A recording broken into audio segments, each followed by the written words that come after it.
So part 3 is a little more conceptual for this question. It's asking us two questions. What would but basically they want to know what would happen to the normal force. And remember, the normal force is how heavy you feel. How heavy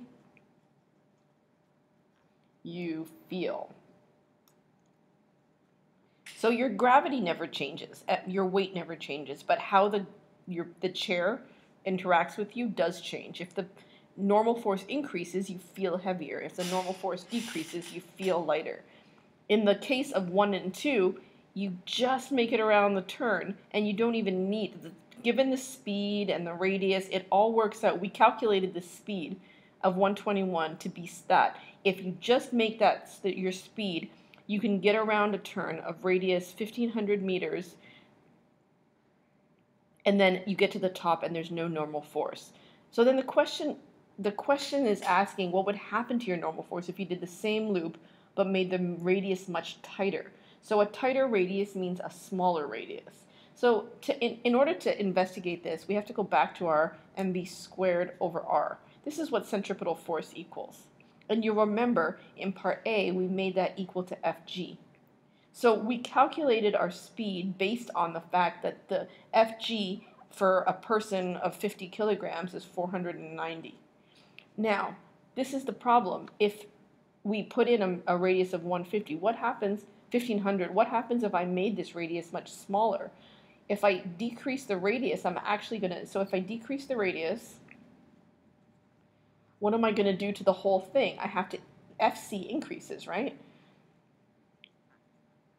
So what that means is 490 isn't going to be enough. It's going to actually require more force. So it's going to require more force than is able to be provided by the force of gravity. And therefore, you're going to have an additional force. Gravity is not going to be enough. So if I was to draw the force diagram of that person at the top again, so here's the chair, here's the person. If I drew that force diagram again, Fg isn't enough. It's like you can have that force of gravity acting on you, but there's not enough. So what ends up happening is the seat itself ends up pushing on you too. So that creates a normal force that's actually in the same direction as gravity. So what it's doing is giving your centripetal force a bit more oomph. Okay, so that allows you to do the centripetal turn, the circular turn that is required. So if you want to make your R smaller, you need more force. That force comes from the normal force. It's a really similar analysis if we talk about the second part of the question, which is if he makes his speed higher. So again, Fc equals mv squared over r. If you increase r, so now instead of decreasing r, you're going to increase v. So, well, I mean, it's proportional to Fc, right? So that means Fc is going to increase.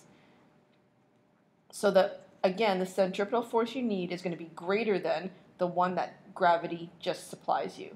So again, you're going to have a situation where there is, in fact, a normal force acting on the person.